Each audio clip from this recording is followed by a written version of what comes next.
Bien, muy buenos días a todos. Muchas gracias por la presentación. Agradezco también al comité organizador el haberme invitado a participar como ponente en el módulo de estrategias de inmunización en la salud comunitaria pediátrica. Es para mí un gran honor estar con ustedes el día de hoy. Y pues bueno, vamos a abordar un tema sumamente extenso, sumamente importante para toda la profesión de enfermería. El hablar de vacunas desde la parte de la historia, la parte de las actualizaciones, el mismo esquema de vacunación nacional que tenemos nosotros, pues es larguísimo, ¿no? Necesitaríamos todo un diplomado en vacunación para saber qué es, para poder entenderlo y para poder ser experto en todos estos temas. Sin embargo, retomamos datos muy importantes enfocados al avance, a la importancia de todo lo que tiene que ver con la vacunación en enfermería y en enfermería comunitaria, ¿no? Cuáles son las estrategias que se han implementado a lo largo de la historia, en México especialmente, y cuáles son las partes que tenemos que seguir abordando con la finalidad de retomar toda esta parte de la vacunación, hacer nuestro todo el proceso de vacunación y pues beneficiar a la mayor población posible, ¿no? En este caso, específicamente hacia la población pediátrica, a la comunidad pediátrica. Y pues bueno. Iniciamos con una pregunta, ¿no? ¿Por qué hablar de inmunización pediátrica en la comunidad? Y pues bueno, es casi siempre que enfocamos o hablamos acerca de la vacunación, del esquema nacional de vacunación, pues hablamos o nos referimos, nos acordamos acerca de nuestros pacientes pediátricos, ¿no? De los niños, de las niñas, y es la etapa en donde más importante o más vacunas también recibimos a lo largo de nuestra vida. Es cierto, y no por eso quiere decir que ya en una edad de adolescentes, adultos jóvenes, adultos mayores, e inclusive, ¿no?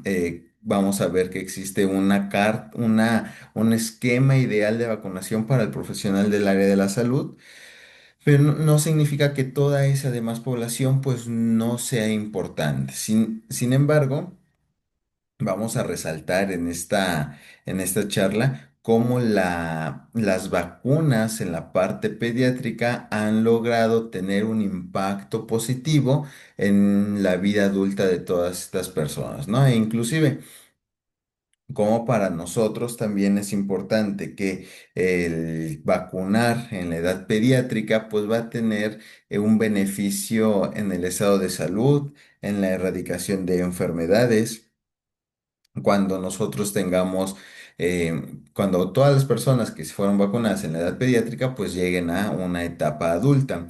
Entonces, no es que sea lo único, lo más indispensable, sin embargo, sí tiene un impacto en el presente y en el futuro en la edad pediátrica. Vacunar a la población pediátrica no solamente estamos cuidando nuestro presente, nosotros no solamente estamos cuidando a la población pediátrica en el hoy, sino que estamos cuidando y estamos previniendo enfermedades a adultos en un futuro de 10, de 15, de 20, inclusive hasta de 30 años es a la proyección que nosotros estamos dándole al momento de vacunar a los pediátricos. Es por eso la importancia, es por eso la trascendencia que tiene este acto de poder pues vacunar a todos nuestra población pediátrica, ¿no?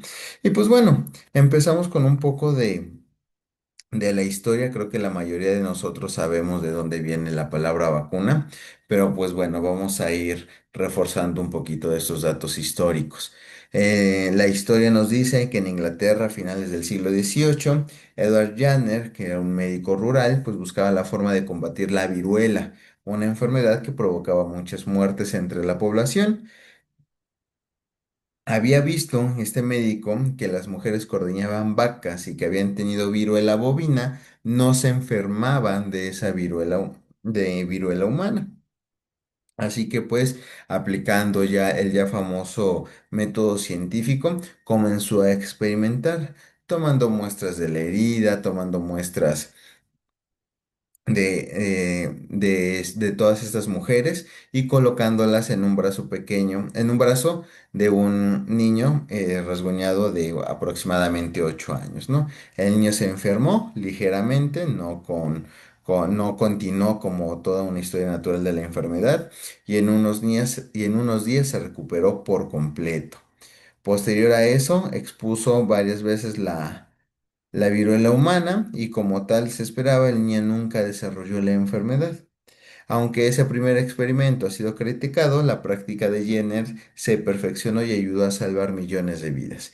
Y 100 años después, Louis Pasteur propuso el nombre de vacuna de latín vaca en honor a este experimento. Y pues bueno, muchos de los experimentos o mucho de lo que sabemos hoy en día en las cuestiones científicas modernas, pues anteriormente se utilizaban a esta prueba y error, ¿no? Actualmente la elaboración de una vacuna, pues bueno, lleva un proceso mucho más largo, mucho más estricto y prácticamente todo ese proceso nosotros lo llegamos a ver, ¿no? Al momento de que se empezaron a crear diferentes vacunas, por ejemplo, contra el COVID, en donde los diferentes laboratorios empleaban pues las diferentes cepas y había muchos factores, ¿no? Por ejemplo, toda esta velocidad en la cual iba mutando el virus en diferentes regiones del mundo y que teníamos que identificar qué vacuna podía tener un amplio espectro para poder atacar las diferentes cepas de este virus. Pues bueno, todo el estudio que se hacía en laboratorios, posteriormente la prueba en animales, posteriormente la prueba en ciertas personas, en voluntarios, inclusive, ¿no? Salían en la parte de las noticias de las redes sociales quien quisiera ser voluntario para el probar diferentes tipos de vacunas, lo veíamos en otros países e inclusive en México, y finalmente la última etapa de experimentación, ¿no? Cuando se aprobaba su uso por emergencia, que lo daba la OMS, pues todos nosotros que fuimos vacunados fuimos parte del experimento. Actualmente, pues bueno, contribuyendo a la parte científica de todo lo que tiene que ver con efectos adversos o consecuencias de la vacunación, pues nosotros podemos ir escuchando, ¿no? Que inclusive ciertos tipos de vacunas ya han sido retiradas por el tipo de efectos adversos que podría llegar a suceder o sí, e inclusive se siguen estudiando, ¿no? Porque muchos de nosotros, inclusive con profesionales del área de la salud, pues tenemos vacunas de diferentes laboratorios en diferentes momentos. Yo conozco, por ejemplo, a personas que se dedicaban pues a viajar mucho en la temporada de la pandemia, de esta pandemia, y pues como en todos lados los vacunaban, pues esta persona se vacunó, se vacunó y si no mal recuerdo, tendrá como unas 10 dosis de vacunas. Él decía, yo me voy a vacunar contra todo. ¿Él fue bueno, fue malo? Pues ya solamente el tiempo lo irá viendo.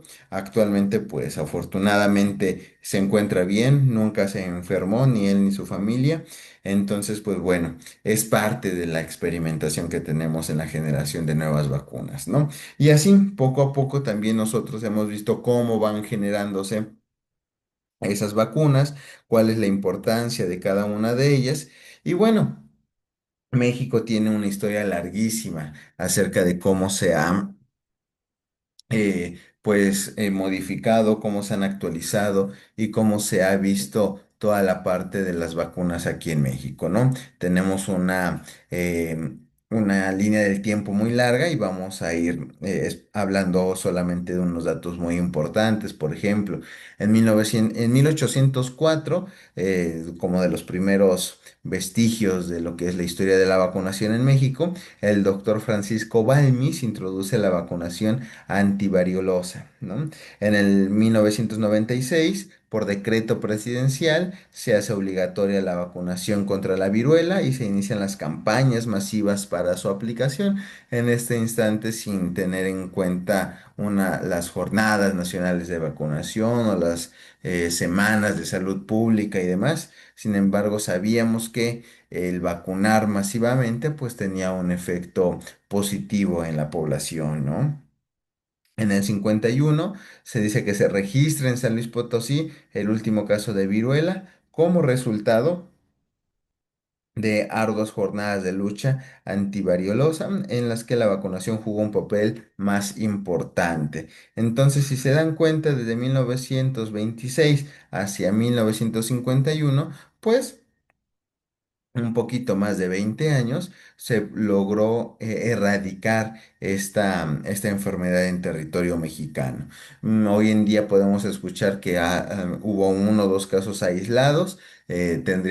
Yo no recuerdo exactamente si fue la misma cepa, si fue otra cepa, si fue de una persona que viajó al extranjero. La verdad es que no le di seguimiento a esa noticia. Sin embargo, pues bueno, se logró erradicar esa enfermedad y pues fue gracias también a los procesos de vacunación, ¿no? Podemos irnos hasta el 73, en donde ya se crea todo un programa nacional de inmunizaciones con el que se logra con el que se organiza la vacunación masiva y se inicia la aplicación simultánea de 5 vacunas contra 7 enfermedades: BCG, Sabin, DPT, antisarampión y antitoxoide tetánico. Como bien sabemos también la mayoría de nosotros, pues ya Sabin también ya no es una vacuna obligatoria que se encuentra dentro del esquema nacional de vacunación. Es otra de las enfermedades y es otra de las vacunas que pues también se han ido eliminando. Pero así como se han ido eliminando, también se han ido agregando o modificando en diferentes etapas de acuerdo a la composición de la vacuna y demás que poco a poco vamos a ir observando. En el 80 se crean las jornadas intensivas de vacunación. Al inicio se denominaban fases intensivas de vacunación, después días nacionales de vacunación, semanas nacionales de vacunación y finalmente semanas nacionales de salud. Actualmente, si nosotros nos vamos hacia los gobiernos en donde se está implementando todo esto de la promoción, la prevención, si no mal recuerdo, con el gobierno de Andrés Manuel, se empezaron a llamar semanas de la salud pública, ¿no? En donde no solamente era la parte de la vacunación, sino em, había más procesos y había más servicios de promoción y de promoción específica e inespecífica que se llevaban a cada una de las poblaciones. Pero bueno, todo eso en el 91 se origina el programa de vacunación universal dirigido a la población de la salud de la niñez. A partir del 91 pues empieza a reforzarse todo este aspecto en la niñez mexicana. En el 96 se presenta en México el último caso de sarampión que fue registrado en el Distrito Federal, hoy día Ciudad de México, y en el 2000 se inicia la vacunación masiva en adolescentes y adultos con la vacuna de sarampión y rubiola y antihepatitis B. Posteriormente, en el 2006, también tenemos que se inicia la aplicación de la vacuna contra rotavirus en población de 2 a 4 meses en zonas principalmente indígenas y por ahí se implementó la vacuna contra rotavirus. Posteriormente deja de haber vacuna de rotavirus y empieza un evento en donde muchos niños empiezan a enfermarse y la mayoría de ellos pues son hospitalizados, ¿no? A causa de ese rotavirus y fue disminuyendo posterior a que volvió a adquirirse la vacuna y se volvió a vacunar a la mayoría de los niños, ¿no?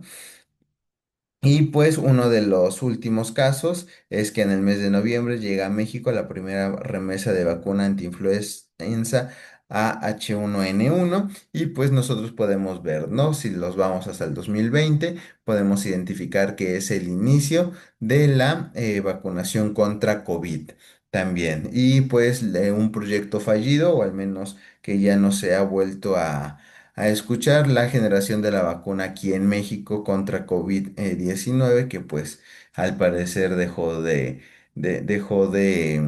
apoyarse o dejó de existir el proyecto, ¿no? Y pues bueno. Eh, de acuerdo a todos estos fascículos de la historia, nosotros podemos ir viendo que sí se ha ido eliminando la parte de ciertas enfermedades y nos dice la literatura también, ¿no? Antes de la vacunación, muchas enfermedades infecciosas causaban miles de muertes infantiles al año y hoy, gracias a los esquemas nacionales, podemos prevenir más de 20 enfermedades. Y obviamente esto, pues, en la globalización nos lo ha indicado, no solamente es un efecto positivo en México, sino que en todo el mundo de acuerdo a las zonas endémicas, de acuerdo a la cuestión climática, geográfica e inclusive a la parte sociocultural, son los esquemas que se van teniendo pues en cada uno de los países. Habrá países que tengan más vacunas que otros en su sistema nacional público de este acceso a la prevención gratuita. Y habrá algunas otras que se tengan que ir adquiriendo. Ejemplos claves de la prevención de enfermedades puede ser en México, por ejemplo, el sarampión, una reducción de más del 95% en los últimos 30 años, la difteria virtualmente radicada en zonas con alta cobertura y la poliomielitis sin casos autóctonos desde 1990 en México, ¿no? Y pues todos los ejemplos que mostrábamos en las diapositivas anteriores.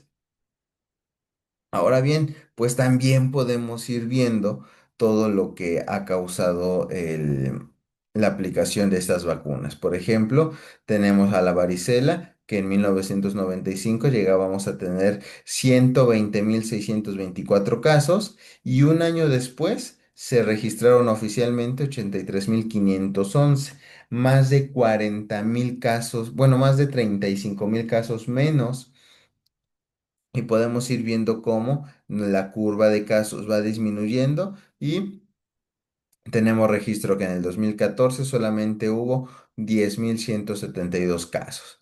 Misma opción que pasa con la parte del sarampión. Si ven, era una enfermedad con más eh, cuestiones contagiosas. Teníamos en 1963 385.156 casos. 2 años después se bajaron a 261.904 casos.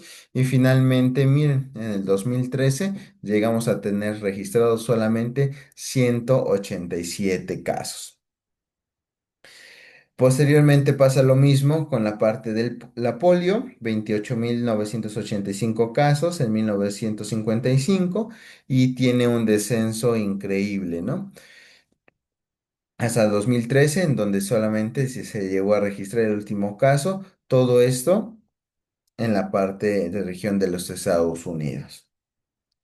Posterior a ello, pues también vamos teniendo, a partir de que se va notando que las vacunas sí son un gran apoyo para la erradicación de enfermedades, pues organismos internacionales ahora se ponen metas con la finalidad pues de salvaguardar la integridad comunitaria de toda la población. Una de esas metas es que la OMS nos dice derrotar la meningitis para el año 2030. Ya estamos a 5 años de llegar a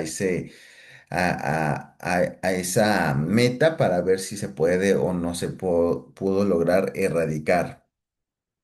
¿Qué es lo que nos dice? Pues bueno, que la meningitis por meningococo afecta a personas de todas las edades en todos los países del mundo, puede causar epidemias y dejar discapacidades permanentes. Además de que puede conducir a terribles consecuencias en menos de 24 horas. A pesar de que contamos con vacunas efectivas contra ellas, el progreso para acabar con la meningitis va rezagado en comparación con otras enfermedades. Y lo podemos ver, ¿no? En este tipo de esquemas, nosotros podemos o se puede ir notando a nivel nacional e internacional, cómo van disminuyendo los casos de morbilidad de acuerdo a enfermedades que son prevenibles por vacunas. Y pues tenemos el dato que de meningitis no ha bajado de acuerdo a los datos que otras enfermedades han ido suponiendo anteriormente. Es por eso que la OMS nos dice que se ha puesto este objetivo para erradicarla en el año 2030, y la vacunación desde la infancia es fundamental para lograr este logro a nivel internacional. Países como México cuentan con esta vacuna, así que no hay que dudar de poner de nuestra parte para poder erradicar la meningitis con la vacunación adecuada en nuestra población infantil. Ya lo dijimos, ¿no? A pesar de que podemos implementar la vacunación desde edad infantil, la mayoría de las enfermedades se dan ya en adultos, siendo que si nosotros logramos tener una vacunación adecuada, pues estos adultos no se van a enfermar.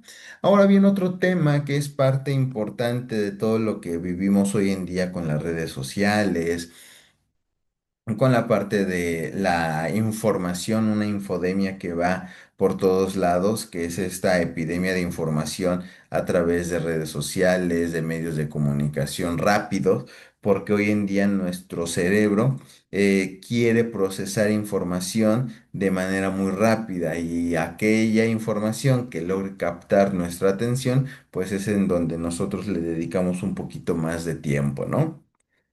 Sin embargo, les comentaba en esta parte de la infodemia y demás, nosotros vamos a tener a estos grupos que llamamos antivacunas, y que seguramente algunos de nosotros también podemos llegar a conocer, ¿no?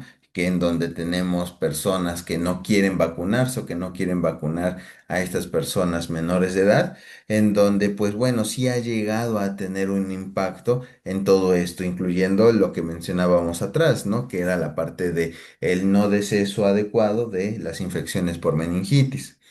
Ahora bien, la Organización Mundial de la Salud nos dice que los movimientos antivacunas son una de las 10 amenazas de la salud global en el 2019. Y esto porque retrasa todo lo que nosotros hemos visto a través de la historia, que la aplicación de las vacunas sí logra un efecto positivo a nivel comunitario, a nivel de la población, a nivel internacional en la erradicación de enfermedades. Aquí hay otro ejemplo de enfermedades que no han podido ser disminuidas en los últimos años. Los casos de sarampión han aumentado en un 30% a nivel mundial, y muchos de los países que ya estaban a punto de en muchos de los países que ya estaban a punto de erradicarse. Y todo esto tiene que ver por estas ideologías, ¿no? La vacunación es uno de los métodos más efectivos para evitar estas enfermedades, y actualmente previene de 2 a 3 millones de muertes al año.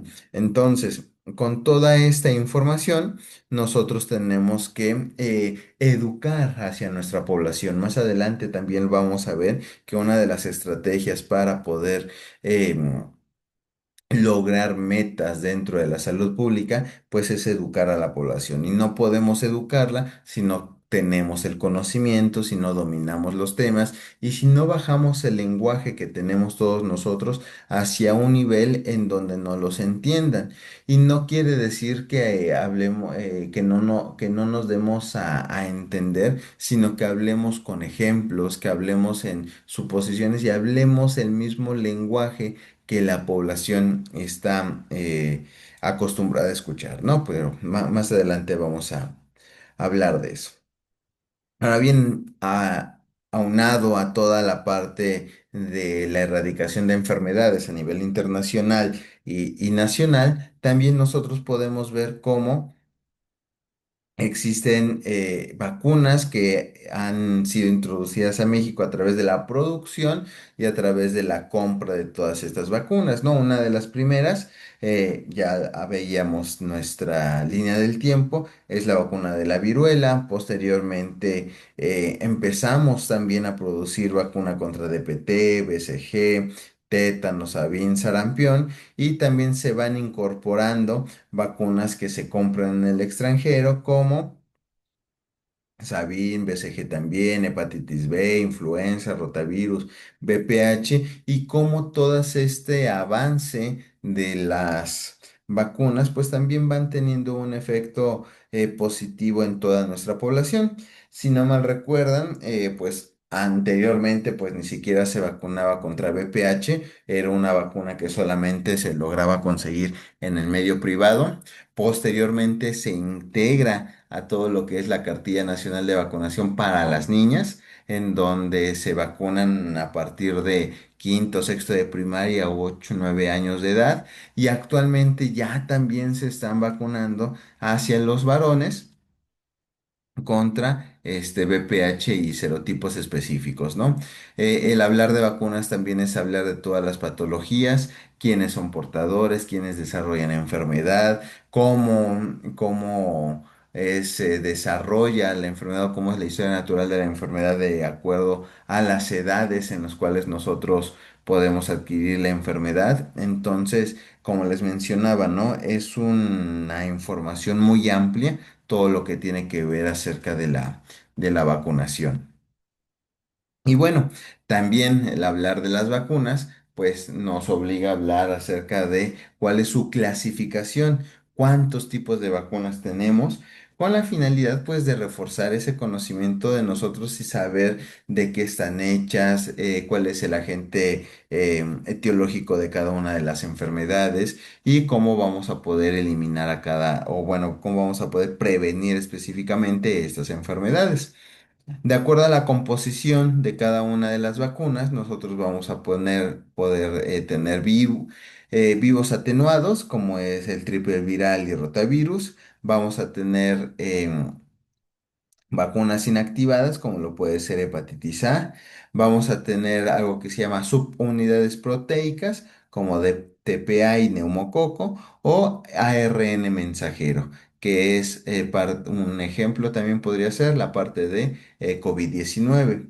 Ahora bien, todas estas perdón, todas estas vacunas obviamente están elaboradas en laboratorios bajo condiciones específicas de temperatura, humedad y demás. Y pues también es una parte importante que nosotros debemos de manejar bien como profesionales de enfermería, toda la cadena de frío. Bien sabemos que toda la cadena de frío podemos tener grados centígrados entre 2 y 8 grados. Y vacunas como algunas, no recuerdo, pero creo que era la de Pfizer, en COVID-19 tendríamos que utilizar nuestros ultracongeladores, ¿no? Para mantener las vacunas a grados menores a 0 grados centígrados. Entonces, pues también la parte de la cadena de frío, cómo trasladar vacunas desde la parte de laboratorio hasta los centros nacionales y después de los nacionales a los estatales, a los jurisdiccionales o de distritos ahora, y de ellos repartirlo hacia cada una de las unidades, el uso de las hieleras, el uso de los anticongelantes, el uso de todo nuestro material como termómetros calibrados, termómetros de vástago, con la finalidad de que se pierda lo menos posible el frío en nuestra vacuna y pues sea un que lo estemos utilizando adecuadamente con la finalidad de que no se inactiven nuestros biológicos, ¿no? Ahora bien, también vamos a tener una clasificación, bueno, continuando con la clasificación, vamos a tener esta clasificación microbiológica y según el método de fabricación de lo que son nuestras vacunas. Nosotros pues vamos a tener dos tipos de vacuna de forma general, las vacunas que son hechas a través o con entes de virus y vacunas que son con microorganismos de bacterias, ¿no? Nosotros vamos a tener estas dos partes, atenuadas e inactivas, y nuestros virus pueden ser enteros, enterales, parotiditis y con subunidades. Nuestras vacunas víricas atenuadas de virus enteros, pues pueden ser como la varicela, la fiebre amarilla, polio vía oral, sarampión Y nuestras virus inactivados van a ser rabia, gripe, polio, hepatitis C, encefalitis japonesa. A través de subunidades van a ser las hepatitis B y la gripe o los resfriados, las influencias. Ahora bien, por otro lado, vamos a tener también nuestras vacunas que son a través de virus enteros atenuados como BCG, cólera o tifoidea y y bacterias inactivadas como cólera y tosferina. Vamos a tener subunidades o toxoides inactivados que pueden ser tétanos y difteria y polisacáridos capsulares de forma de bacterias que va a ser meningococo, neumococo, Haemophilus influenzae y antinemocóxica. Y nuestras bacterias acelulares inactivadas como la tosferina.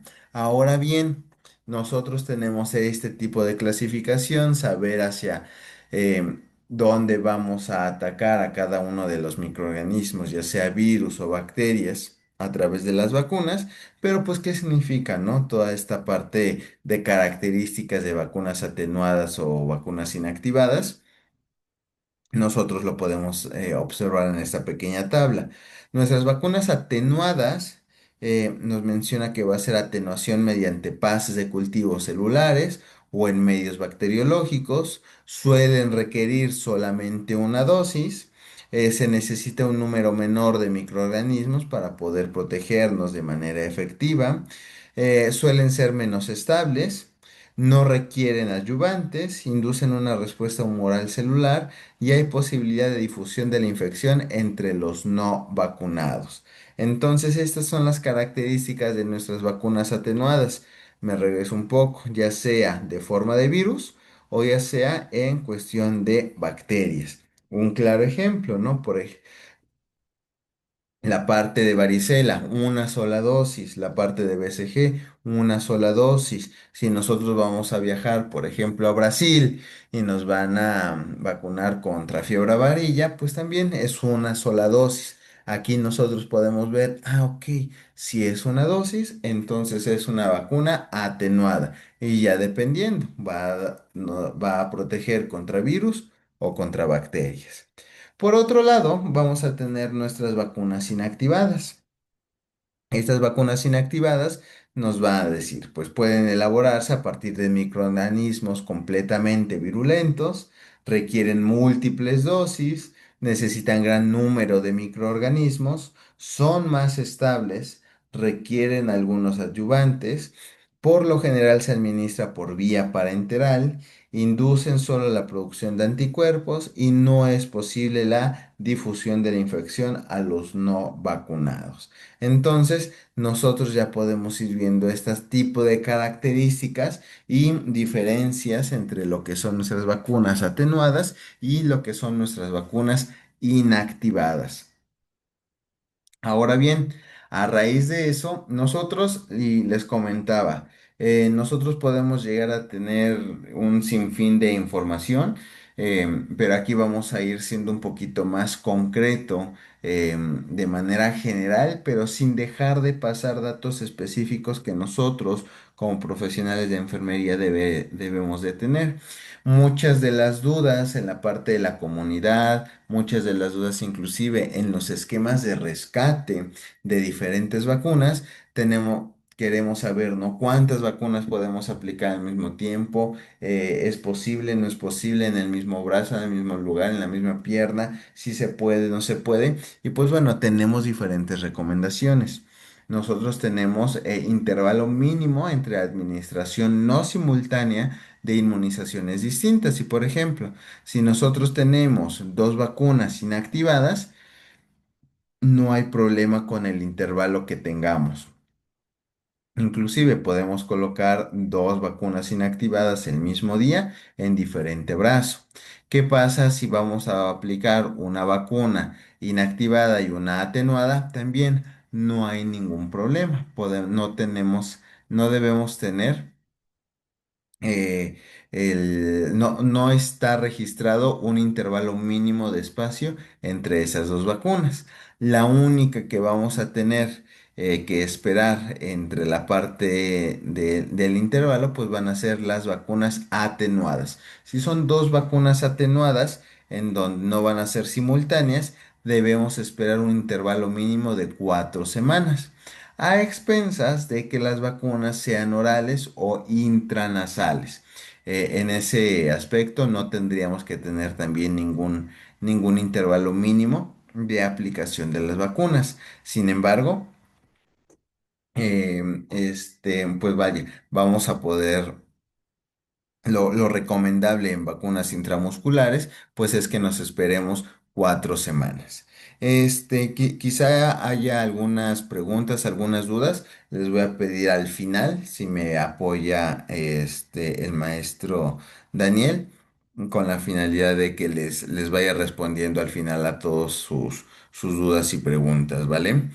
Entonces, pues bueno, estas son las recomendaciones que nos hacen de manera internacional para la aplicación de vacunas no simultáneas.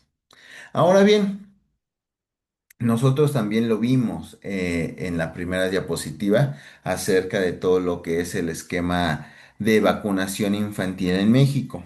Nosotros tenemos la bien conocida Cartilla Nacional de Salud, que muchas personas la conocen solamente como Cartilla Nacional de Vacunación. Sin embargo, es importante aquí aclarar y aclararle a la población que sí es una Cartilla Nacional de Salud, porque no solamente contiene toda la parte de lo que son las vacunas, no solamente contiene todo lo que es la fecha de mi vacuna actual, la fecha de mi próxima vacuna, sino que tiene todos los programas básicos de atención de acuerdo a la edad que nosotros tenemos. Pueden ser las vacunas de niños, pueden ser las vacunas de adolescentes, pueden ser la vacuna de adultos o de adultos mayores. Entonces, esto que yo les muestro aquí no es lo más importante.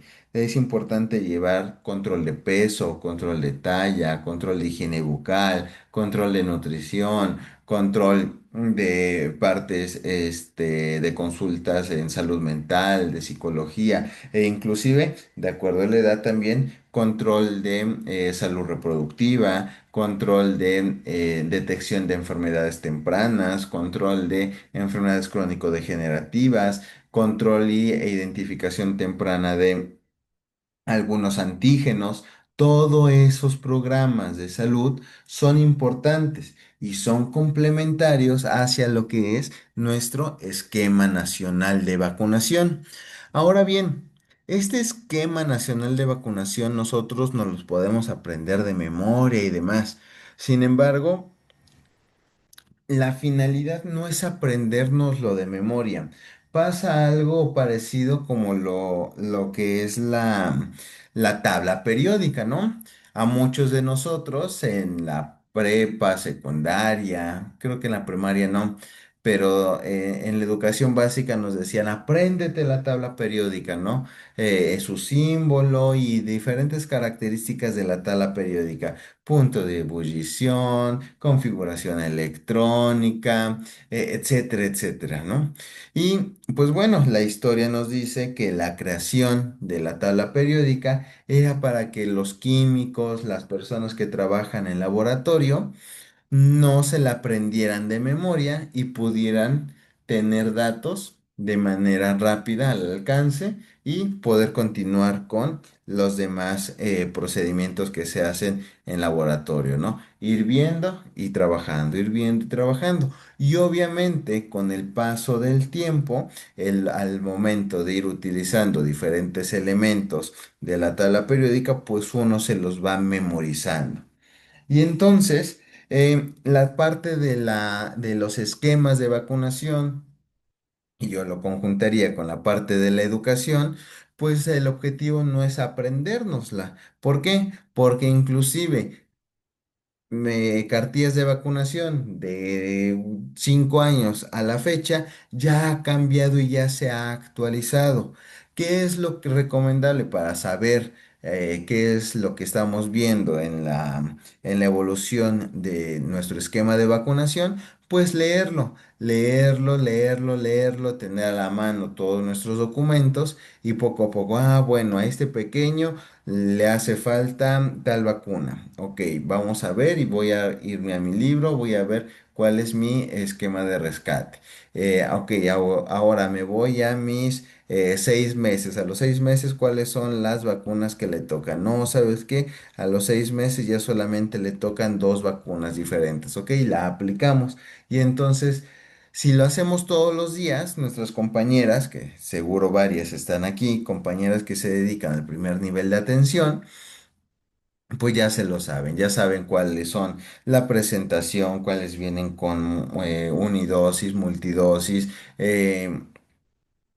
cuál es la vía de administración, cuál es la parte de los esquemas de recuperación, sabemos acciones específicas, sabemos varias cosas de nuestro esquema e inclusive cómo han ido actualizándose y cuáles han sido los cambios. No, es que ya no hay pentavalente, ahora es hexavalente, por eso ya solamente en esquemas anteriores eran 3 dosis de hepatitis, ahora solamente son 2 dosis. Bueno, todo eso nos los pueden ir platicando porque todos los días estamos en comunicación o estamos trabajando con nuestras vacunas. Entonces, es así como nos los vamos a aprender. No queramos aprendérnosla como nos obligaban en la primaria, las tablas de multiplicar sin que lo utilizáramos en el día al día. Es por eso que muchas personas dicen, pues ¿para qué me aprendo las tablas si no lo estoy ocupando? Pues sería lo mismo aquí, ¿para qué nos aprendemos el esquema si no me lo van a preguntar todos los días? Yo trabajo no sé, en la terapia intensiva. Pues bueno, veámoslo porque también hay condiciones especiales para la vacunación en recién nacidos prematuros, que en un momento lo vamos a ver, ¿no? Pero bueno, hablando específicamente acerca del esquema de vacunación en México, nosotros podríamos decir que es el esquema nacional de vacunación. em, que son las vacunas que realmente nos ofrece de manera gratuita el gobierno. ¿Qué quiere decir? Que a partir de diferentes programas, que a través de diferente identificación de necesidades de prevención de salud, estas son las vacunas que priorizamos a nivel público con la finalidad de aplicarla a toda nuestra población infantil. Realmente hay vacunas que siguen desde su inicio, como por ejemplo la BCG o la que las mamás llaman, ¿no? Muchas veces la vacuna de recién nacido, la vacuna de la marquita, ¿no? Pero y muchas veces dejamos a un lado la vacuna de hepatitis B, que también se necesita aplicar al momento del nacimiento, ¿no? Entonces, ir reeducando a la población en donde nos dicen es que la vacuna de recién nacido, nosotros podríamos decir, es que mamá, acuérdese que son dos vacunas al momento del nacimiento. Una de ellas nos dejará una marquita y otra de ellas no nos dejará marca. Sin embargo, hay que aplicarla. Y así podemos ir viendo. Anteriormente también teníamos una vacuna que era la pentavalente, en donde actualmente ha sido actualizada a la hexavalente. Tenemos nuestra DPT, nuestra vacuna de rotavirus, que es aplicada de forma oral, que también anteriormente teníamos nuestras 3 dosis y que actualmente tenemos ya solamente 2 dosis. Y datos muy, muy específicos, ¿no? Por ejemplo, vacuna como rotavirus, no podemos administrarla posterior a los meses que nos marca nuestra cartilla porque uno de sus efectos pues es enterocolitis necrosante, ¿no? Entonces hay que ser bien específicos. Ahora, se supone el gobierno nos está dando esta vacuna de rotavirus monovalente, en donde solamente son 2 dosis.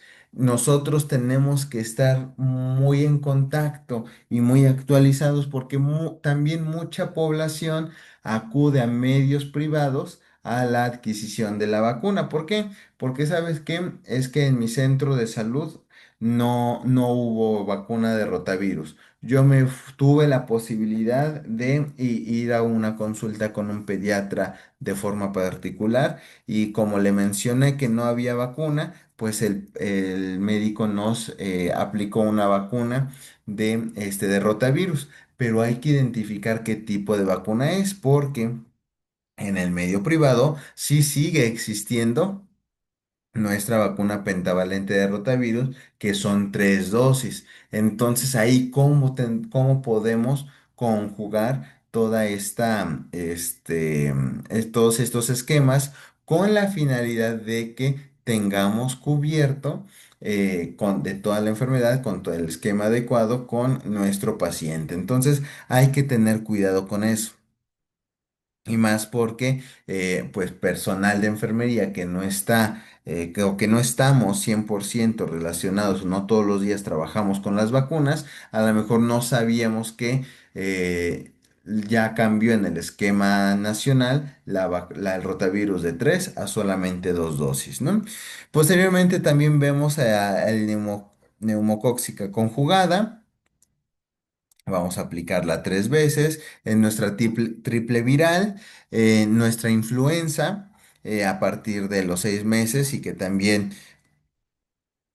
tener en cuenta que la hexavalente ya contiene hemófilos influenzae tipo B y posteriormente vamos a tener neumonía por influenza A y B a partir de los 6 meses hasta llegar a un año y pues prácticamente llegando a un año es mi dosis anual consecutiva, ¿no?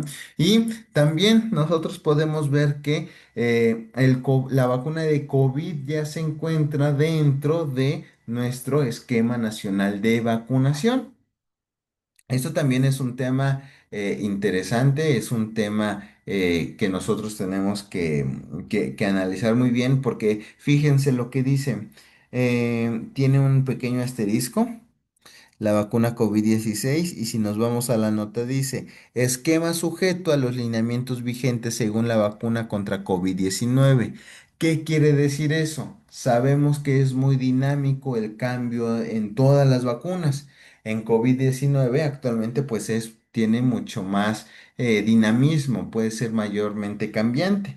Entonces actualmente en la cartilla de salud nos indica pues vamos a tener un esquema primario que vamos a aplicar a los niños a partir de 5 años, una primera, una segunda y una tercera dosis.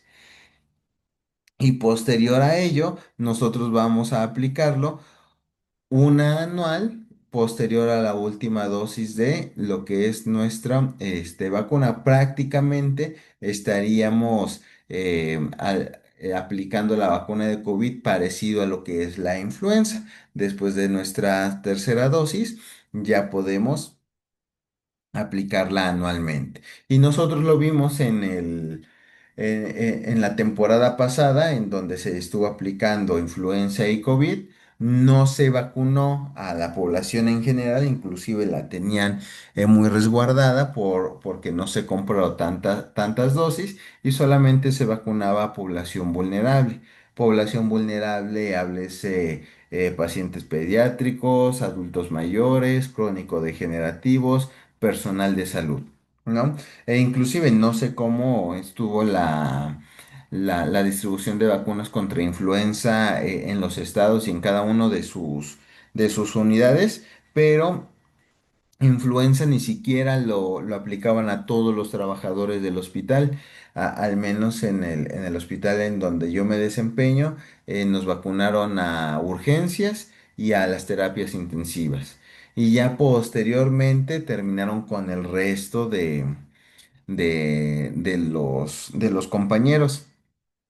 Primero, como fueron pocas dosis las que iban llegando, primero vacunaron a los de mayor riesgo de infectocontagiosidad y posteriormente a los demás servicios, como personal de vulnerable al estar en contacto directo con nuestros pacientes, ¿no? Entonces, pues bueno. Ya le dimos un repaso general a todo lo que es el esquema de vacunación, ya vimos cuáles son las vacunas que nos marca el gobierno que mínimamente tendríamos que tener todos. O sea, están aquí porque las debemos de tener, no solamente pues están de adorno, ¿no? Porque ¿qué es lo que pasa? Existe algo que se llama la Asociación Nacional de Vacunología y esa Asociación Nacional de Vacunología nos va a marcar diferentes esquemas de vacunación a lo que nos marca el esquema de vacunación nacional. El que aparece en nuestra cartilla, es el esquema nacional de vacunación. Y estos otros son los esquemas ideales de vacunación en la población mexicana. Y si ustedes se dan cuenta, pues también los están dividiendo prácticamente en las mismas etapas que lo divide nuestra Cartilla Nacional de Salud. Vacunación de niños de 0 a 9 años, vacunación de adolescentes de 10 a 19, en el adulto de 20 a 60, en el adulto mayor mayores de 60 y tiene otros esquemas de vacunaciones ideales en el embarazo, en situaciones especiales. Aquí, en el de vacunación de 0 a 9 años, nosotros podemos ver que aumenta el número de vacunas que idealmente deberíamos de tener. Vamos a ir analizando, por ejemplo, BCG en en el esquema ideal sigue apareciendo, al igual que en el esquema nacional de vacunación. Posteriormente tenemos hepatitis B. Pues bueno, hepatitis B aquí en el ideal nos sigue marcando 3 dosis porque no se encuentra la hexavalente en donde ya va incluida la vacuna de hepatitis B. Vamos a tener aquí todavía aparece polio inactiva, en donde aquí ya no aparece nuestra vacuna Sabin, que también ocupaba casi un cuarto, un tercio de una página, porque eran bastantes dosis las que teníamos que aplicar. Ya no aparece vacuna de Sabin. Posteriormente vemos Haemophilus influenzae, DPAT. Aquí miren, por ejemplo, la parte de rotavirus. Rotavirus en la parte, este, privada, nosotros podemos ver que vamos a poder encontrar los dos tipos, la monovalente que les comentaba de 2 dosis y la pentavalente que también les comentaba que son de 3 dosis. Hay que tener cuidado cuáles son las vacunas que aplican a nuestros pequeños en caso de que se las hayan pues aplicado de forma particular. Posterior a eso tenemos la neumococo conjugada, que también la tenemos en en nuestro esquema nacional, que son 3 dosis, y acá nosotros tenemos una cuarta dosis en donde es la de 6 meses, ¿no? Sí, porque acá la tenemos 2, 4 y 12 meses, y acá nos indica que a los 6 meses podríamos tener una dosis extra de vacuna para completar, tener un esquema ideal. Posterior a eso, pues bueno, ya tenemos el virus de la influenza, sarampión, rubiola y parotiditis y vacunas que no se encuentran en nuestro esquema. Hepatitis A. Hepatitis A que nos dice aquí que podemos llegar a tener de a los 12 meses y a los 18. Posteriormente varicela, que es igual a los 12 meses y a los 18. Meningococo, que lo podemos tener a los 9 y a los 12 meses. Y neumococo polisacárido, que lo podemos llegar a tener a partir de los 18 meses. Y bueno, también ya aparece COVID a partir de los 6 meses, esquema completo y refuerzos de acuerdo a las indicaciones actualizadas. Les digo, va actualizándose y no sé, puede pasar dos cosas, que se quede nuestra vacuna contra COVID para aplicarla anualmente o que dejemos de aplicar nuestra vacuna pues porque el riesgo de contagio fue disminuyendo, ¿no? Entonces pues sí hay que valorarlo, hay que irlo viendo y nosotros podemos observar en este esquema ideal de vacunación cómo nos van agregando algunas dosis, como lo es en, en la parte de ¿cuál les había? De un neumococo y vacunas extra, ¿no? Como lo es hepatitis y varicela. Ahora bien, nosotros también podemos observar que Hay vacunas, por ejemplo, varicela, que las ocupan como preventivas, pero también las ocupan como tratamiento. Esta parte de tratamiento muchas veces para disminuir que se exprese en su totalidad la enfermedad, específicamente en pacientes pediátricos. Entonces, esto es como vamos a ir viendo el dinamismo de un esquema ideal. Ahora bien, también tenemos un esquema ideal de vacunación en prematuros de 0 a 9 años de edad, que realmente aquí la parte importante de la aplicación en nuestros pacientes prematuros, pues nosotros podemos ver que es prácticamente el mismo esquema que en el paciente pediátrico. Uno de lo que va a aumentar es hepatitis B. En lugar de tener 3 dosis solamente, nos está marcando que es hepatitis B al nacer, a los 2, a los 4 y a los 6 meses. Otro cambio específico, no, otro cambio ya no. Solamente menciona que hay que vacunarlos, obviamente posterior a que lleguen a pesar 2,5 kilos. Y hay que vacunarlos, eso sí, hay que vacunarlos a todos. Y aumentamos la vacuna del virus sincitial respiratorio, en donde nos dice que la prevención pasiva con anticuerpos monoclonales administrados una vez al mes durante periodos de riesgo al que esté presente nuestro paciente pediátrico, ¿no? ¿Qué es lo que nos indica? Que aparte de sus vacunas que debe de llevar lo más cercano al a los meses que les corresponde cada una de las vacunas, pues también hay que aplicarle la vacuna contra virus sincitial respiratorio. Sería como que el caso en específico extra en los pacientes prematuros. Ahora bien, también nosotros podemos irnos a nuestro manual de vacunación, a nuestros lineamientos de vacunación, en donde pues sí vamos a tener que ir prácticamente caso por caso en nuestros pacientes neonatales, en donde pues puede haber diferentes tipos de medicamentos que estén contraindicados con la parte de la vacunación. En ese caso, pues obviamente vamos a tener que retrasar la parte de la vacuna y esperar hasta que tenga las condiciones adecuadas y las indicaciones médicas con las cuales ya se pueda pues aplicar todo lo que es su vacunación. Sin embargo, pues sí es importante saber que existen estas recomendaciones de vacunación ideal y que a través de la Asociación Mexicana de Vacunología tenemos este apartado. Ese es uno de los apartados más interesantes, que es las vacunas en situaciones especiales. ¿Qué otra situación especial tenemos? Aparte de nuestros pacientes prematuros, tenemos profesionales de salud, tenemos mujer embarazada, tenemos persona con algún tipo de inmunodeficiencia y creo que nada más, si no mal recuerdo. Entonces, pues sí es interesante verlo, analizarlo y saber qué vacunas ideales extra se tienen este tipo de recomendaciones, aparte de las vacunas que mostramos en nuestro esquema nacional de vacunación.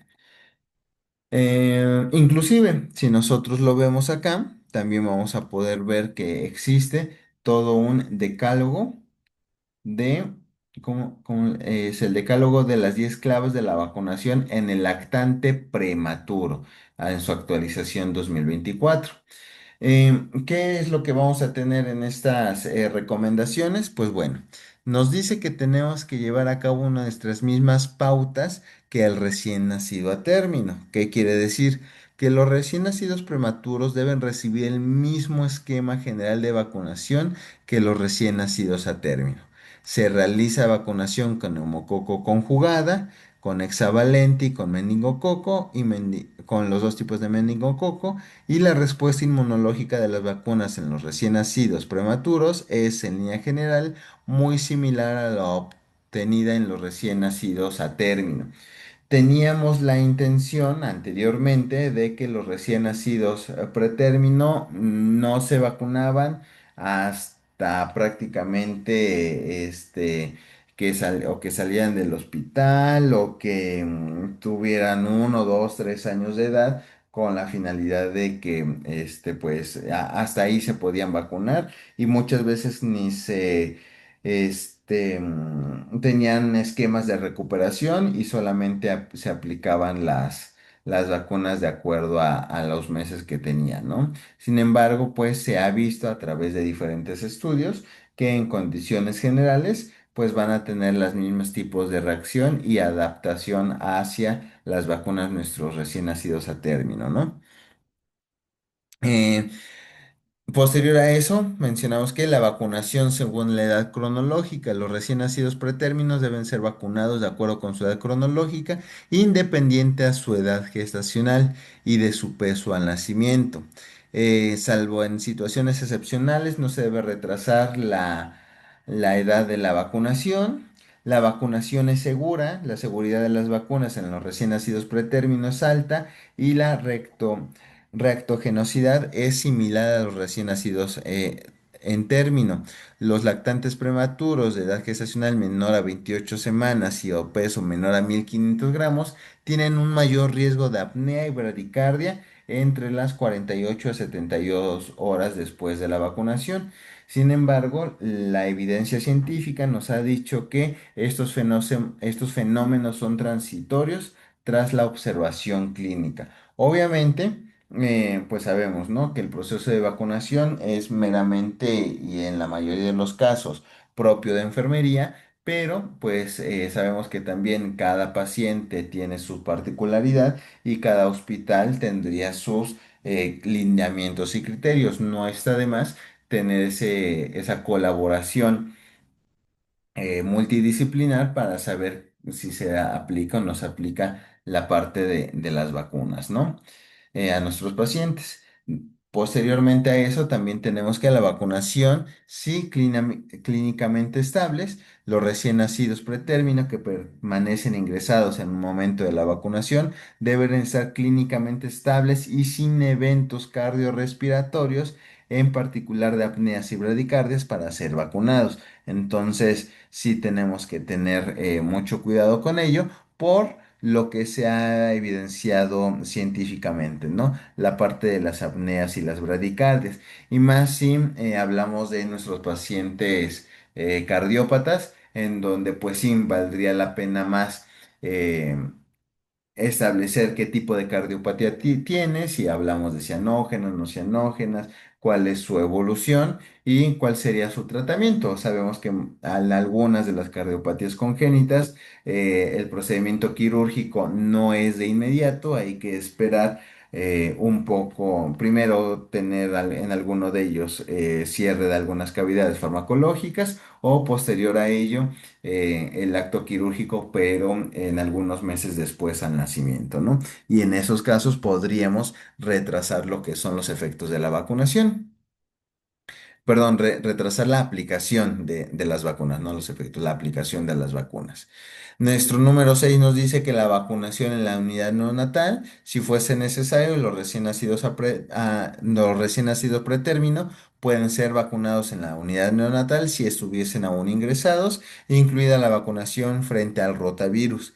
En este último caso, se mantendrán las precauciones habituales del manejo de pañales y heces con guante y lavado de manos, sobre todo en la primera semana tras la vacunación. Rotavirus es importante que los recién nacidos pretérmino con edad gestacional inferior a 32 semanas y hasta 31 semanas y 6 días reciban la vacunación frente a rotavirus, aunque se encuentren ingresados en la unidad de neonatología. Es importante porque todas las dos vacunas nos indican que no podemos aplicarla posterior a nuestras 32 semanas, ¿vale? Por el riesgo muy alto de desarrollar nuestro enterocolitis necrosante. La parte de la gripe. nos va a decir que durante la campaña anual, que se inicia por ahí entre septiembre y octubre, deben recibir la vacunación antigripal todos los niños y niñas entre 6 y 59 meses de edad, independientemente de la edad gestacional.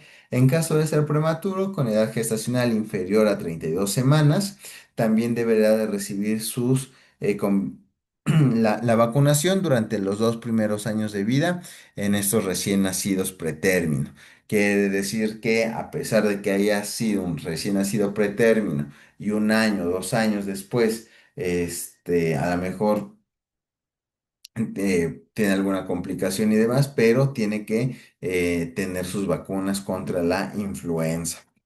En nuestro virus respiratorio sincitial nos dice que los lactantes menores de 12 meses con antecedentes de prematuridad por debajo de 35 semanas deben recibir una dosis de Nicervimab a partir del inicio de la campaña de prevención frente al virus respiratorio sincitial. Y finalmente, las vacunas durante el embarazo. Nos dice que es fundamental la vacunación en embarazadas frente a la gripe en cualquier trimestre de la gestación y se ha observado que además de la protección que proporciona la madre y el lactante en los primeros 6 meses de vida, también disminuye el riesgo de parto prematuro. La tosferina, los recién nacidos prematuros deben estar protegidos frente a tosferina con la vacunación de la embarazada, que está recomendada en la semana 27 a 28 de la gestación y en embarazadas con alto riesgo de parto prematuro y clínicamente estables. Se puede valorar la vacunación a partir de la semana 20 de gestación. Hay que recordar que el personal sanitario, el profesional del área de la salud que trabaja con prematuros, debe estar adecuadamente vacunado según las recomendaciones vigentes.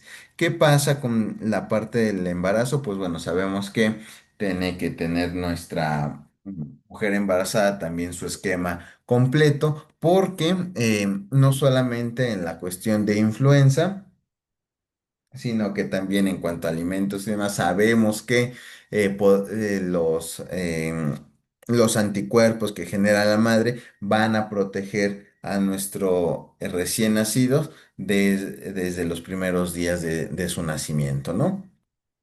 Y además de la protección que nosotros vamos a tener al momento de estar en contacto con diferentes tipos de pacientes, pues es cierto lo que nos dice aquí, ¿no? Si nosotros estamos en contacto con recién nacidos prematuros o inclusive solamente recién nacidos, pues debemos de tener nuestro esquema completo con la finalidad de también proteger a nuestros pacientes con los cuales estamos en contacto directo día tras día. Entonces, pues es importante tener en cuenta todo este decálogo, saber qué es lo que está pasando con nuestros pacientes prematuros y siempre estar actualizándonos en cuanto a la patología de nuestros pacientes, qué es lo que tienen, cómo lo están sintiendo cómo van progresando en su patología y en qué momento podemos llegar a implementar la vacunación sin afectar la patología propia del paciente y también sin retrasar tanto pues lo que es su esquema de vacunación. Ahora bien, nosotros tenemos a nivel comunitario pues diferentes estrategias institucionales en un primer nivel de atención, ¿no? La vacunación está muy enfocada en este primer nivel de atención en cuanto a la promoción y la prevención específica de enfermedades. Sin embargo, escenarios como los que vimos en la parte de neonatología también nos hace ver que la vacunación está dirigida hasta en un segundo o inclusive en un tercer nivel de atención, ¿no? Dependiendo la edad a la cual nosotros tengamos que proteger a nuestra población. Ahora bien, hablando específicamente de un primer nivel de atención, nos dice que el primer nivel de atención es la puerta de entrada a la prevención. Y bien lo sabemos, ¿no? A lo largo de todo este diplomado vamos a ver diferentes temas en donde vamos a priorizar no solamente la promoción a la salud, las estrategias de promoción y de educación hacia nuestros pacientes, sino también que la prevención específica. La prevención específica que vamos a tener a través de la vacunación.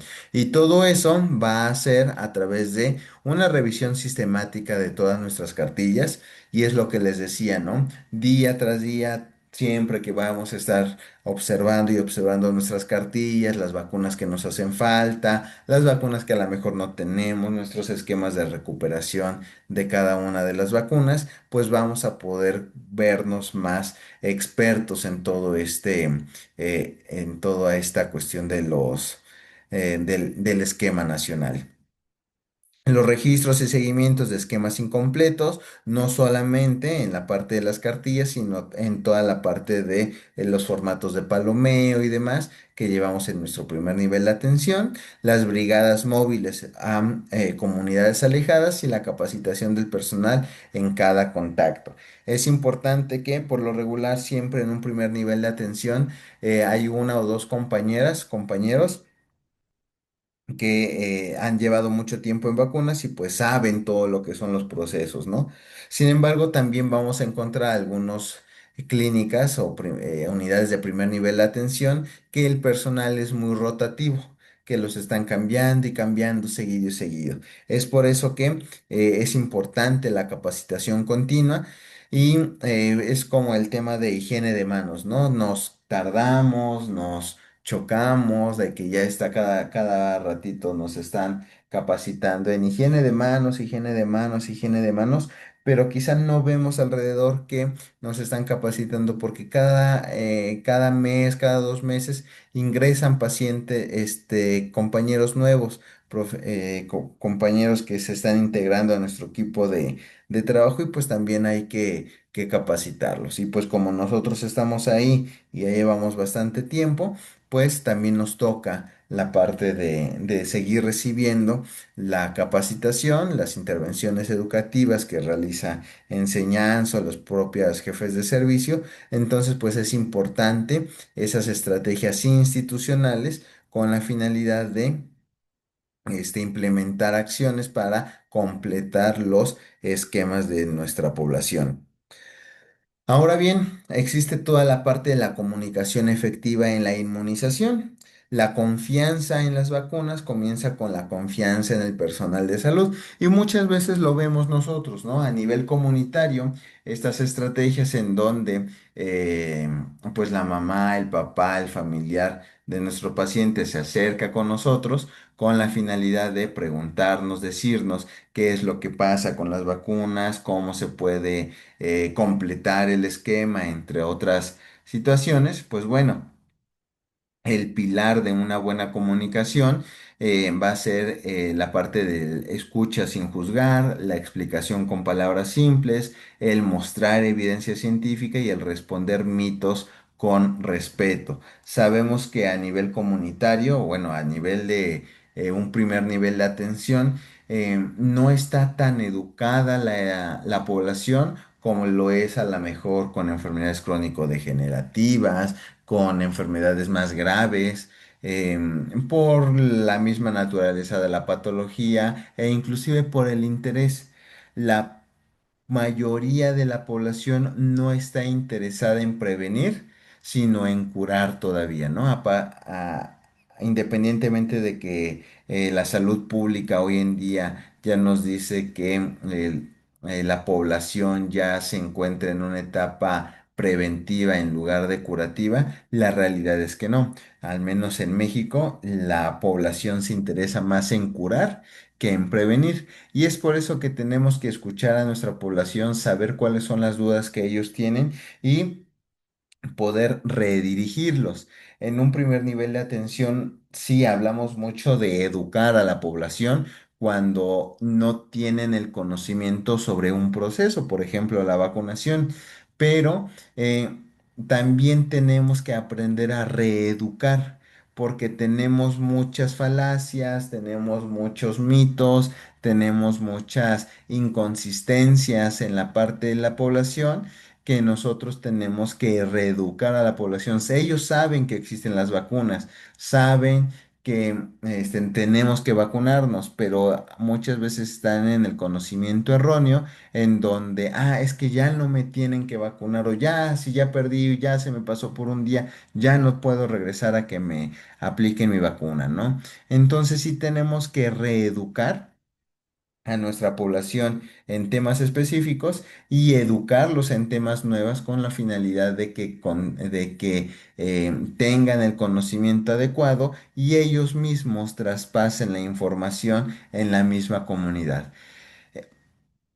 Si nosotros tenemos esa buena comunicación en una o dos personas que acuden a nosotros a un primer nivel de atención, tengan por seguro que van a continuar generando esa comunicación entre la propia comunidad, entre sus vecinos, entre sus familiares, entre las personas que ven en la escuela, etcétera, etcétera, porque se sienten empoderados de la información que nosotros les dimos y la van a comunicar. Entonces, por eso la comunicación es muy importante al momento de que nosotros la trasladamos hacia ellos, pero también al momento de escuchar y de redirigir todo lo que el conocimiento que ellos tienen, que es conocimiento erróneo en algunos casos, solamente sería redirigirlo.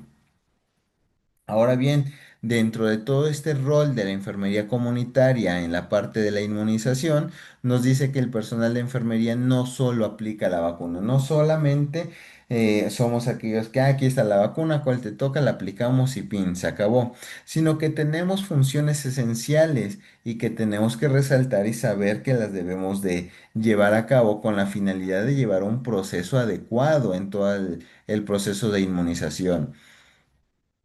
La aplicación segura, y la aplicación segura no se refiere solamente a apliqué de forma adecuada el biológico y sin ningún efecto adverso, sino que el aseguramiento de la calidad del proceso.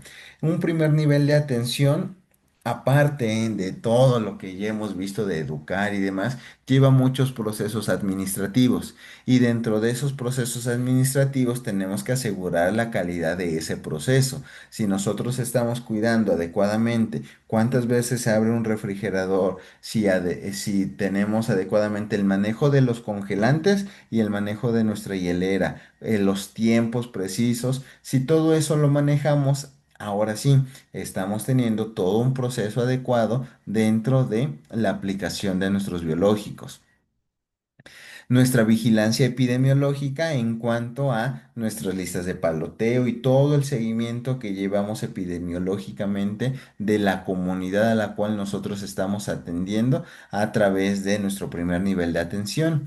Nuestra educación comunitaria, que ya habíamos visto un poquito acerca de que empieza con la comunicación y la identificación de barreras culturales y logísticas. Nosotros tenemos que saber, actualmente está también muy en boga todo lo que son los cuidados transculturales, la transculturalidad de la enfermería hacia el cuidado. No solamente estamos hablando a hoy en día una familia tradicional, no solamente estamos cuidando a personas que son originarias de una colonia, de una ciudad, de un municipio, sino que nuestra población ya es multicultural. Tenemos diferentes religiones, tenemos diferentes formas de pensar, tenemos diferentes familias, tenemos diferentes, inclusive profesiones y demás en donde nosotros tenemos que saber cómo llegar a cada una de esa población.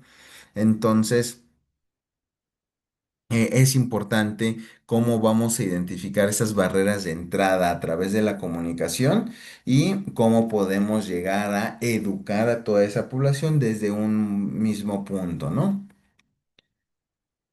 Em, Posteriormente vamos a tener esa participación comunitaria y alianzas estratégicas. En esa parte de comunicación, de participación comunitaria, nosotros vamos a tener la cobertura. Esa cobertura que obviamente ya tenemos en cuanto a las escuelas, en cuanto a cuando vienen nuestras jornadas de salud pública, nuestras semanas de vacunación y demás, dependiendo el programa en el que estemos. Pues sí tenemos que tener esos aliados. Esos aliados son muy importantes porque ya lo sabemos, ¿no? Nos van a ayudar a cumplir metas que cuando estamos en estas en esta semana si nos dicen, bueno, ahí tenemos 1,000 vacunas y ahora casi, casi las autoridades nos dicen vacunen a todo lo que se mueva, solamente saquen, tómenle sus datos para complementar la información, pues es muy, muy importante, ¿no? Entonces, en eso muchas veces, aunque sabemos que las escuelas son importantes para vacunar, por ejemplo, nuestra población pediátrica, también tenemos otros centros en donde nosotros podemos ir a solicitar apoyo para reunir a comunidad y poder vacunarla. Y no solamente para cumplir nuestras metas operativas, nuestras metas administrativas, sino para cumplir con el objetivo en sí de lo que es los procesos de vacunación, llevar a la mayor cantidad posible de personas todos estos biológicos, ¿no? Entonces tenemos comités vecinales, tenemos fraccionamientos, tenemos líderes de colonias, presidentes de colonias, la parte de la religión aquí en México junta a muchas personas y no porque yo sea cristiano no voy a ir a vacunar a mis compañeros testigos de Jehová o católicos o cualquiera que sea la religión. Al contrario. Si lo vemos así, dentro de una cuestión en donde hay que cumplir mis metas, si yo me voy a tal templo, a tal iglesia y les digo que voy a traer vacunas y el padre, el sacerdote, el pastor, la figura que ahí tiene autoridad convoca a la población, créanme que va a llegar también muchísimas personas. Entonces tenemos que buscar esa estrategia con la finalidad de lograr, pues, cubrir a la mayor cantidad posible de nuestra comunidad, de nuestra población, para poder, vacunarlos a ellos, ¿no? Ahora bien, también tenemos toda esta parte de una identificación de barreras de la cobertura hacia la parte de las vacunas. Perdón, voy tomando un poquito de agua. Así como vimos o mencionamos un poco acerca de las barreras individuales que podemos llegar a tener con las personas, pues también de acuerdo al contexto geográfico, al contexto en donde nosotros nos estemos desarrollando, pues también podemos llegar a tener diferentes barreras. Una de ellas puede ser la falta de transporte o acceso a los servicios. Si nosotros nos vamos a nuestro manual de vacunación, nos dicen que, que las hieleras que salen de los centros de los centros de primer nivel de atención pueden ser trasladados en vehículos particulares, en bicicleta, en transporte público o en animales de carga. No tengo ahí el- la fase en donde dice esa información, pero tal cual es esto que nos menciona en nuestro manual de vacunación, que porque sabemos que hay muchos lugares en donde el acceso es muy remoto, es muy difícil, en donde no existe ni un hospital de segundo nivel, ni un centro de salud, ni una casa de salud, o sea, no existe nada y tienen que caminar bastante tiempo con la finalidad de llegar a un lugar en donde les brinden servicios de atención, ¿no? Entonces hay que analizar y no solamente estamos hablando de, por ejemplo, lugares rurales, sino inclusive, ¿no? Hay personas que viven en zonas geográficas urbanas, semiurbanas, en donde también los accesos son difíciles, ¿no? Son difíciles en cuanto a transporte, en cuanto a los horarios a la mejor del transporte, etcétera. Miedo a los efectos secundarios, también pues vamos a tener muchas personas que van a decirles que mi hijo, la última vez que lo vacunaron, se enfermó, le dio fiebre, le dolió mucho, le salió el sapullido. Nosotros tenemos que tener en cuenta cuáles son los efectos o las reacciones de nuestra vacuna con la finalidad de darle información certera a la familia con la finalidad pues de que acepten la vacunación, ¿no? O inclusive ya hay personas adultas que también le tienen miedo a los efectos secundarios. La desconfianza en instituciones.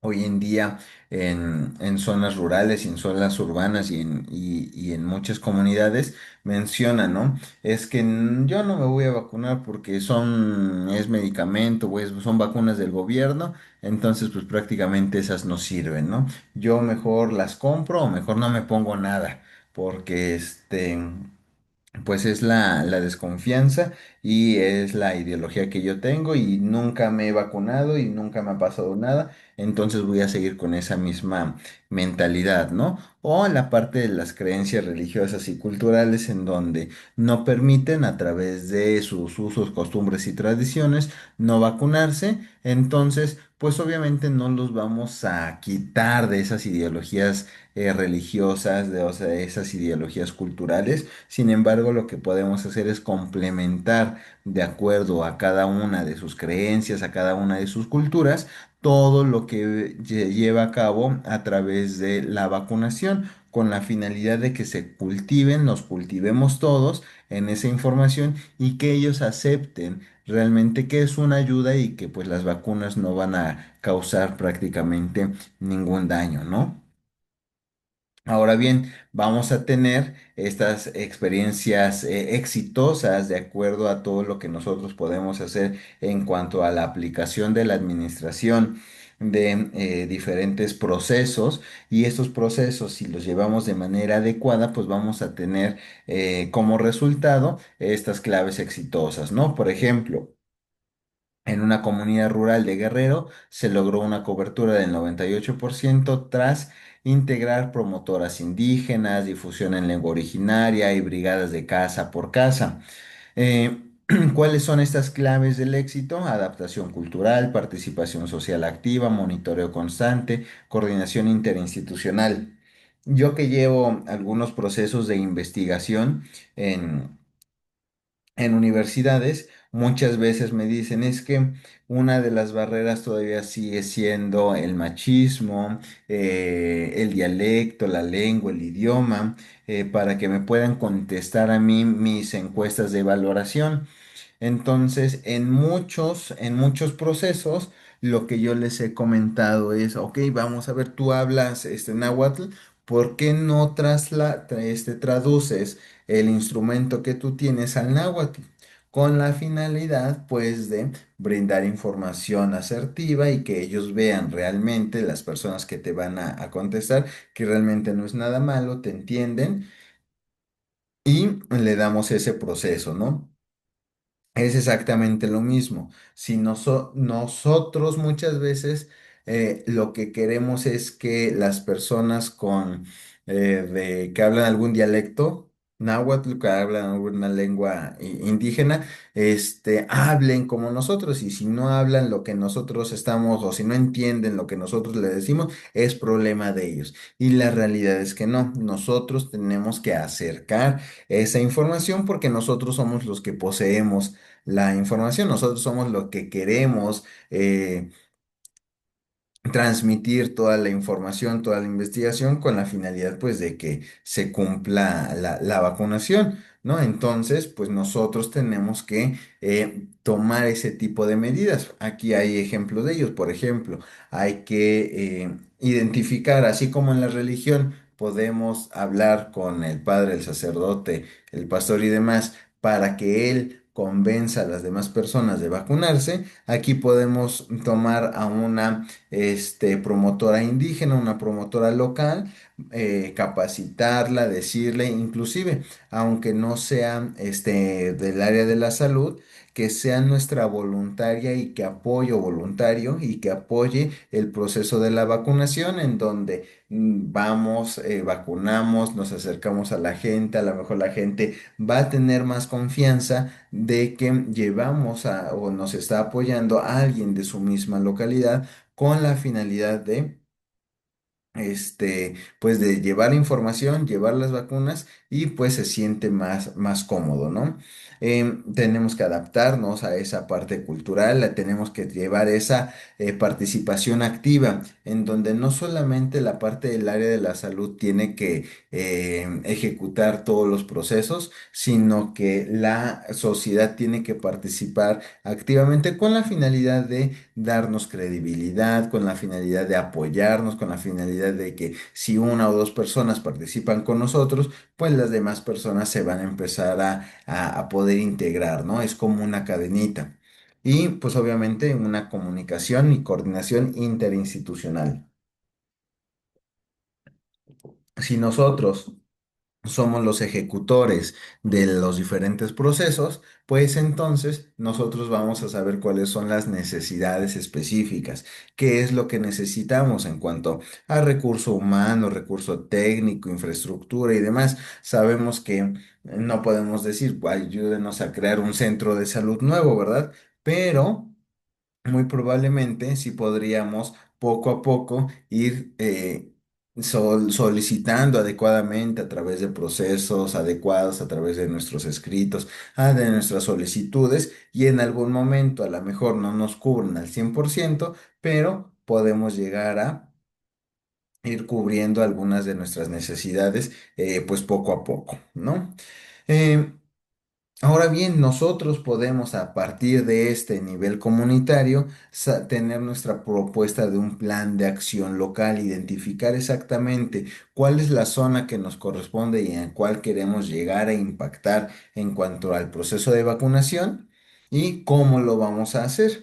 Entonces siempre queremos, si nosotros queremos llevar a cabo esas acciones específicas, pues hay que tener todo un plan de acción, ¿no? Tener nuestro objetivo, qué es lo que queremos lograr, cuál es el porcentaje de vacunación que queremos lograr, cuál es el porcentaje de aceptación que queremos lograr dentro de nuestra población, a quién vamos a ir dirigidos, a quién va a ir dirigida esta campaña. Este plan de acción puede ser que de un macro proyecto saquemos proyectos cortos, proyectos específicos para saber cómo vamos a ir tratando a cada segmento de la población, cuáles son los mensajes clave y cómo los vamos a difundir, quién va a ser el responsable y cuáles son nuestras fechas límites. A veces, muchas veces, pues vagamos por ahí y tratamos de ir cumpliendo nuestras metas sin tener fechas, objetivos, metas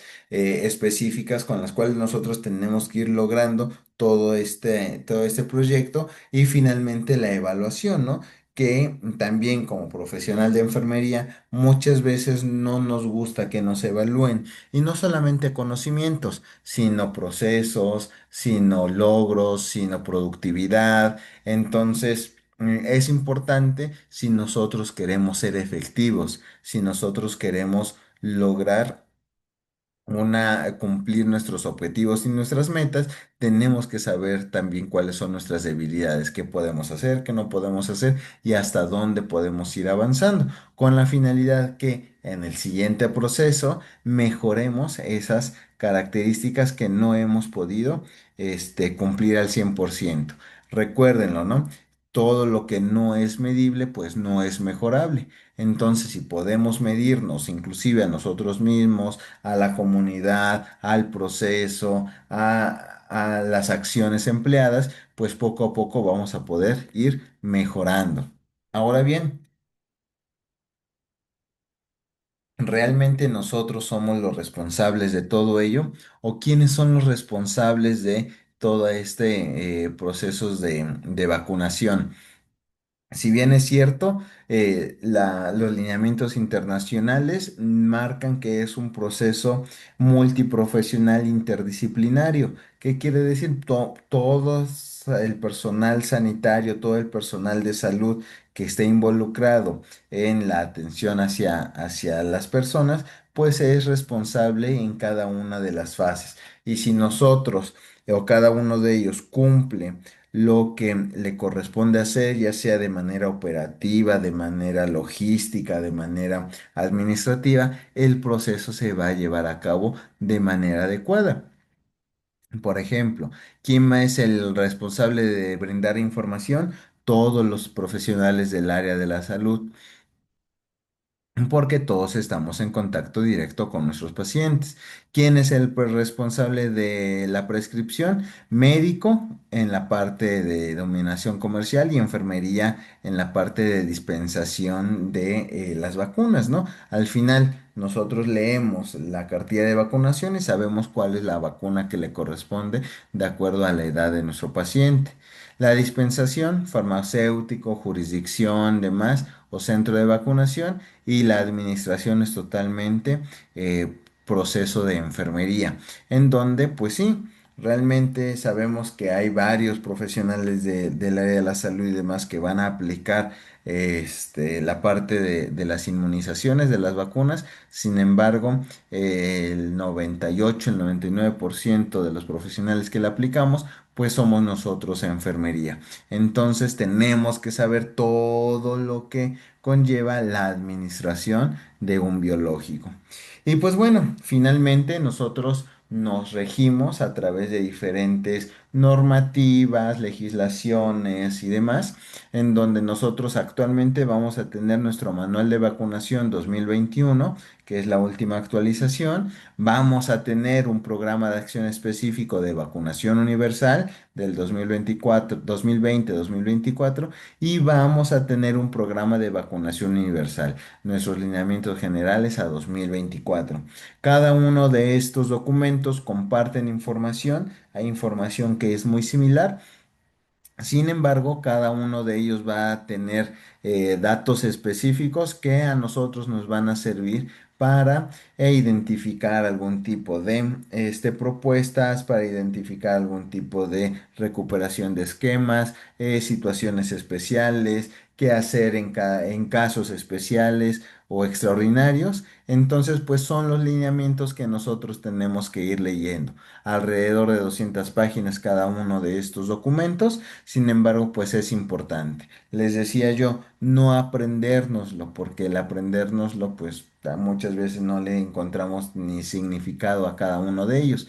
Pero lo que sí podemos ir identificando es familiarizándonos con los casos, recuperaciones y demás. Y pues prácticamente, ¿no? Llevar cuáles son nuestras estrategias a nivel comunitario para que todos estos manuales, programas de acción específicos y programas de vacunación se lleven a cabo como ya nos los marca todos estos lineamientos. Sabemos que de manera operativa es difícil, es complicado, sin embargo, podemos llevarlo a cabo sin ningún problema. Entonces, pues... Yo con eso termino. Yo les agradezco mucho la atención prestada. Les repito, es un tema inmenso. Nosotros podríamos estar hablando y hablando y hablando de vacunas a nivel comunitario, los esquemas que es donde más preguntas podemos llegar a tener. Sin embargo, pues bueno, estoy a su disposición y si tienen alguna duda o pregunta, estoy abierto a ello. Muchísimas gracias y vaya, quedo de ustedes. Gracias.